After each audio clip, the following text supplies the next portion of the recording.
बच्चों, चैप्टर गतिमान आवेश के कारण चुंबकीय क्षेत्र अथवा किसी धारावाही चालक के चुंबकीय प्रभाव के अध्ययन के क्रम में आज का जो टॉपिक है वह है किसी धारावाही चालक के कारण उत्पन्न चुंबकीय क्षेत्र अथवा बायो-सेवर्ट का नियम।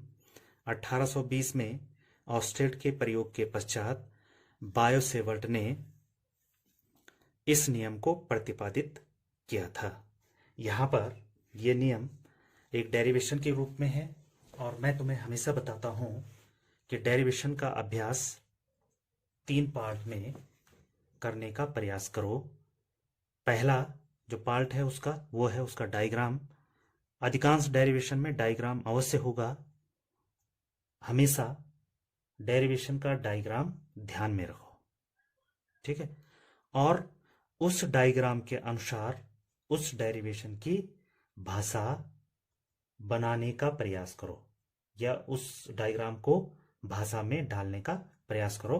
और उसके बाद उसका तीसरा जो पार्ट है, यानी कि जो मैथमेटिकल जो पार्ट होता है उसका या सूत्र की स्थापना का जो पार्ट होता है उसका अभ्यास करो, ठीक है। तो यहां हम इस डेरिवेशन की या सूत्र स्थापना की या नियम के स्थापना की जो शुरुआत है वो इसके डायग्राम से करेंगे। यहां पर हमें जो डायग्राम में दिख रहा है जो मैंने बनाया है वो क्या है, एक चालक XY जिसमें I धारा प्रवाहित हो रही है। इस चालक के किसी अल्पांश AB से R दूरी पर स्थित कोई बिंदु P जो कि थीटा कोण पर स्थित है, अल्पांश से थीटा कोण पर स्थित है, इस पर हमने चुंबकीय क्षेत्र की तीव्रता ज्ञात करनी है। क्योंकि ऑस्टेड के नियम के अनुसार या ऑस्टेड के प्रयोग के जो निष्कर्ष हैं उससे हमें ज्ञात हुआ है कि कोई धारावाही चालक चुंबकीय क्षेत्र उत्पन्न करता है, ठीक है। तो ये डेरिवेशन है, इसमें मैंने डायग्राम पहले बना रखा है और इसकी भाषा डायग्राम के अनुसार लिखी है। ऐसा मैंने इसलिए किया क्योंकि ताकि जो डेरिवेशन है उसका जो टाइम है वो थोड़ा कम हो जाए। नहीं तो अगर पूरा करेंगे तो इस वीडियो का जो टाइम है वो काफ़ी लेंथी हो जाएगा, ठीक है। अब दूसरा पार्ट है उसमें क्या है, इस डायग्राम को भाषा में लिखना है। तो जैसे जैसे हम डायग्राम का विश्लेषण करेंगे वैसे वैसे भाषा लिखते जाओ। जैसे कि माना एक चालक XY जिसकी लंबाई L है, ठीक है, और इसमें X से Y की ओर I वैद्युत धारा प्रवाहित हो रही है। धारावाही चालक होने के कारण यह चुंबकीय क्षेत्र उत्पन्न करेगा। तो इसके किसी अल्पांश AB जिसकी लंबाई DL है से R दूरी तथा थीटा कोण, यहां पर लिखा है AB जिसकी लंबाई DL है से R दूरी तथा थीटा कोण पर स्थित बिंदु पर इसके कारण चुंबकीय क्षेत्र की तीव्रता ज्ञात करनी है, ठीक है। अब इस बिंदु P पर जो चुंबकीय क्षेत्र की दिशा है उसको दाएं हाथ की हथेली के नियम नंबर 1 से उसकी दिशा हम ज्ञात कर सकते हैं, ठीक। तो कैसे ज्ञात करेंगे, जो अंगूठा है वो किसके डायरेक्शन में रहेगा, धारा की डायरेक्शन में रहेगा, और जो शेष 4 उंगलियां हैं वो बिंदु को इंगित करेंगे। किस बिंदु को इंगित करेंगे, जिस पर हमने चुंबकीय क्षेत्र की दिशा ज्ञात करनी है, ठीक है। तो ये अंगूठा हो गया और ये क्या हो गया, उंगलियां हो गई। तो नियम के अनुसार जो चुंबकीय क्षेत्र की दिशा होगी वह हथेली के लंबवत बाहर की ओर होगी। यानी कि जैसे पेन की नोक जिस दिशा में है हथेली के लंबवत बाहर की ओर, ये हो गया इस प्रकार से। क्लियर हो गया, हथेली के लंबवत बाहर की ओर। तो यहां पर चुंबकीय क्षेत्र की दिशा हथेली के लंबवत बाहर की ओर का मतलब क्या हो गया, यहां पर पेन की नोक अंदर की तरफ थी, कागज के तल के अंदर की तरफ। तो बिंदु P पर जो चुंबकीय क्षेत्र की दिशा होगी वो लंबवत अंदर की तरफ होगी। क्लियर हो गया, इसीलिए यहां पर इस बिंदु P पर जो चुंबकीय क्षेत्र की दिशा है वो क्रॉस से दिखाई गई है, ठीक है। अब तीसरा पार्ट है इसका जो सूत्र स्थापना का पार्ट है, यानी कि मैथमेटिकल जो पोर्शन है उस पर आते हैं हम। उससे पहले हम ये मानेंगे कि इस अल्पांश, क्योंकि अल्पांश है, अल्पांश छोटे छोटे अल्पांशों के रूप में यहाँ पर चुंबकीय क्षेत्र की तीव्रता ज्ञात करनी है, तो हमने एक अल्पांश अल्पांश लिया dl, क्योंकि यह छोटा लंबाई का चालक है, तो इसके कारण जो चुंबकीय क्षेत्र की तीव्रता होगी वो भी क्या होगी, सूक्ष्म होगी। तो उसको हमने डेल्टा बी या डी बी यहाँ पर ले लिया है।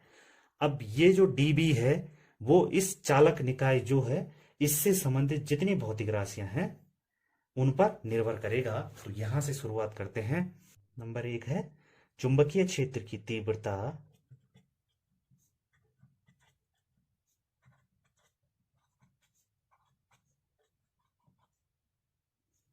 अल्पांश या चालक में प्रवाहित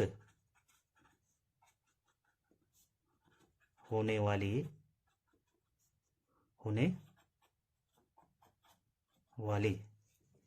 वैद्युत धारा के अनुक्रमानुपाती होती है। अनुक्रमानुपाती का अर्थ यह हो गया कि अगर धारा का मान अधिक होगा, यानी कि आई की वैल्यू अधिक होगी तो डीवी की वैल्यू अधिक होगी, और यदि आई की वैल्यू कम होगी तो डीवी की वैल्यू कम होगी। तो इसको इस प्रकार से लिखेंगे, डीबी प्रोपोर्शनल टू आई। इसको इक्वेशन नंबर 1 लिख देंगे। दूसरी जो निर्भरता है वह है अल्पांश की लंबाई। तो लिखेंगे चुंबकीय क्षेत्र की तीव्रता, चुंबकीय क्षेत्र की तीव्रता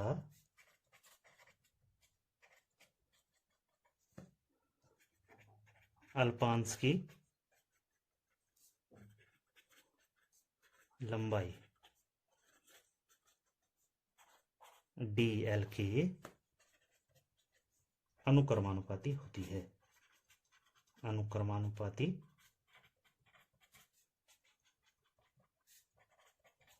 होती है।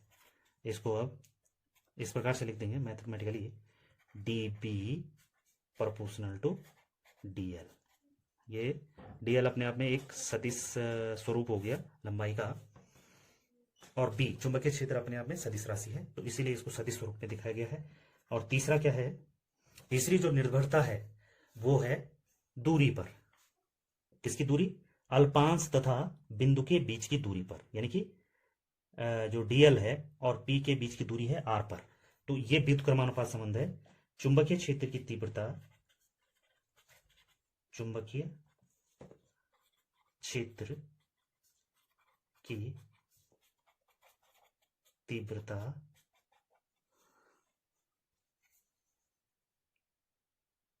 अल्पांश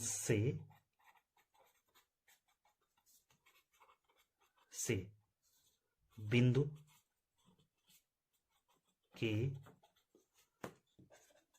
बीच की दूरी के वर्ग के व्युत्क्रमानुपाती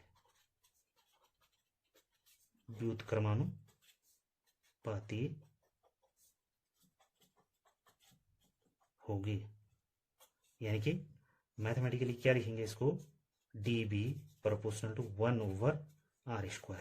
यहां पर व्युत्क्रमान इनवर्स रिलेशन है इनके बीच, यानी कि अगर r की वैल्यू कम होगी तो dV की वैल्यू अधिक होगी, और यदि r की वैल्यू अधिक होगी तो r² और भी ज्यादा हो जाएगा, तो dV की वैल्यू और कम हो जाएगी। क्लियर हो गया। अब इसमें जो चौथा और अंतिम जो निर्भरता है, ये रिलेशन है, वो है कि चुंबकीय क्षेत्र की तीव्रता, ये जो कोण है थीटा, इसकी ज्या यानी कि साइन पर निर्भर करता है। तो उसको यहां पे लिख देंगे, चुंबकीय क्षेत्र की तीव्रता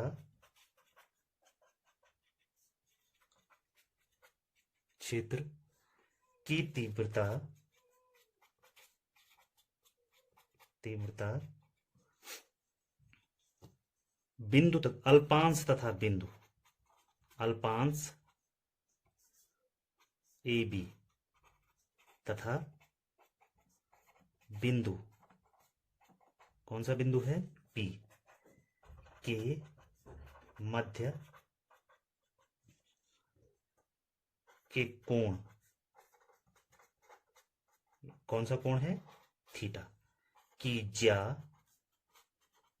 यानी कि साइन के अनुक्रमानुपाती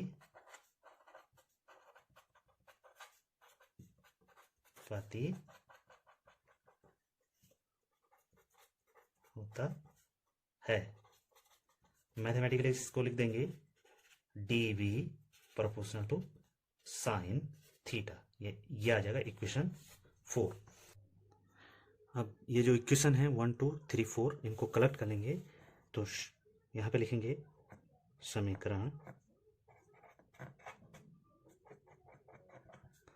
1 2 3 व 4 से ये कितना, ये हमारे पास नई समीकरण आ जाएगी, एक नया संबंध आ जाएगा, वो आएगा dv proportional to i dot dl sine theta over R square. ठीक है, और ये माना समीकरण नंबर 5 है। ठीक है, अब जब हमारे पास इस प्रकार का भौतिक संबंध या भौतिक राशियों के मध्य इस प्रकार का संबंध प्राप्त होता है तो यहाँ पर से प्रोपोर्शनलिटी का जो साइन होता है उसको हटाकर एक कांस्टेंट लगा देते हैं, तो इसको इस प्रकार से लिख देंगे, या dB इज इक्वल टू, एक कांस्टेंट लगा देंगे km, यह आ जाएगा i dot dl sine theta over R square, जहां km एक नियतांक है। ठीक है, प्रयोगों द्वारा ये जो नियतांक है km, इसका जो मान प्राप्त हुआ है वो यहां पर रख देंगे। तो क्या लिखेंगे इसके बाद, प्रयोगों द्वारा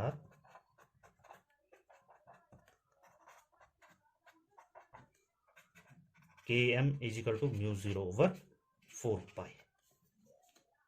ठीक है, इस मान को समीकरण नंबर इसमें रख देंगे, ऊपर वाले में 5 या 6 है, जो समीकरण नंबर 6 लिख दिया इसको, तो समीकरण नंबर 6 में km की वैल्यू रख देंगे।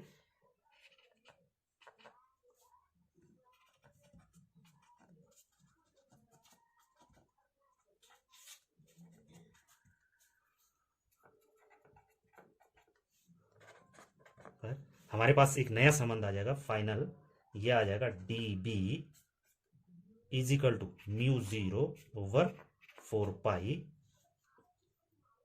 i dot dl sine theta over R square. Okay, अब ये जो समीकरण आई ये है समीकरण, इसको लिख दिया हमने समीकरण नंबर 7।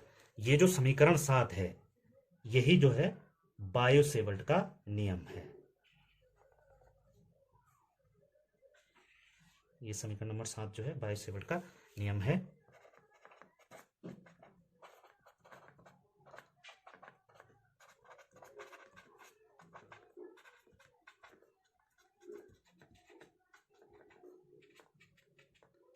और इसमें एक नया कांस्टेंट इंट्रोड्यूस हुआ है, वो है म्यू 0 ओवर 4 पाई।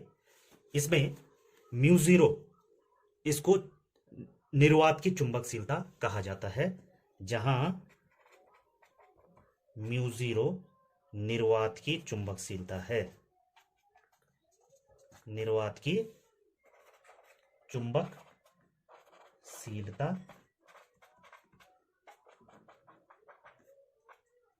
है। इसको कुछ बुक्स में निर्वात की पारगम्यता भी कहते हैं। और म्यू 0 की जो वैल्यू होती है, या म्यू 0 ओवर 4 पाई का जो आंकिक मान होता है, mu 0 over 4 pi is equal to होता है कितना, 10 to the power -7 newton ampere square. Clear हो गया। और म्यू 0 की वैल्यू यहां से आसानी से निकाल सकते हैं, वो हो जाएगा 4 pi into 10 to the power -7 newton ampere square. तो ये है बायो-सेवर्ट का नियम। ओके, चुंबकीय क्षेत्र के लिए बायो-सेवर्ट के नियम तथा वैद्युत क्षेत्र के लिए कूलाम के नियम में काफी समानताएं हैं। जैसे कि जो चुंबकीय क्षेत्र के लिए बायो-सेवर्ट का नियम है वो धारा अवयव आईडीएल पर निर्भर करता है, जबकि जो वैद्युत क्षेत्र के लिए कूलाम का नियम है वो आवेश के अवयव क्यू पर निर्भर करता है। दूसरा, चुंबकीय क्षेत्र के लिए जो बायो-सेवर्ट का नियम है वह अल्पांश तथा बिंदु के बीच की दूरी के वर्ग के व्युत्क्रमानुपाती है, तथा कूलाम के नियम के लिए जो बल स्थिर वैद्युत बल होता है वह आवेशों के बीच की दूरी के वर्ग के व्युत्क्रमानुपाती होता है। दोनों ही नियमों में अध्यारोपण का सिद्धांत लागू होता है और दोनों ही नियम दीर्घ परास के लिए, लॉन्ग रेंज के लिए हैं। ठीक है, तो ये तो है दोनों नियमों में समानता है। दोनों नियमों में कुछ असमानताएं भी हैं, जैसे जो चुंबकीय क्षेत्र के लिए जो बायो-सेवर्ट का नियम है उसमें थीटा पर भी निर्भरता है, यानी कि अल्पांश और बिंदु के बीच का जो कोण है उस पर चुंबकीय क्षेत्र निर्भर करता है, जबकि कूलाम के नियम में कोण पर कोई निर्भरता नहीं है। यहाँ पर जो धारा अवयव यानी कि करंट एलिमेंट जो है वो आईडीएल एक सदिश राशि है, जबकि कूलाम के नियम में जो आवेश है या आवेश का जो एलिमेंट है वह एक अदिश राशि है। ठीक है, तो ये कुछ दोनों में समानताएं और असमानताएं हैं। तो ये हो गया कंप्लीट डिस्कशन बायो-सेवर्ट के नियम, यानी कि किसी धारावाही चालक के कारण उत्पन्न चुंबकीय क्षेत्र की तीव्रता के बारे में। इसके बाद जो नेक्स्ट आएगा वो बहुत इंपॉर्टेंट है और अच्छा है। उसमें जो वैद्युत क्षेत्र का जो कांस्टेंट, यानी कि वैद्युत क्षेत्र में जो तुमने कांस्टेंट पढ़ा होगा एप्सिलॉन 0, और जो चुंबकीय क्षेत्र का कांस्टेंट यहाँ पर इंट्रोड्यूस हुआ है म्यू 0, इन दोनों के संबंधों पर चर्चा करेंगे। ओके।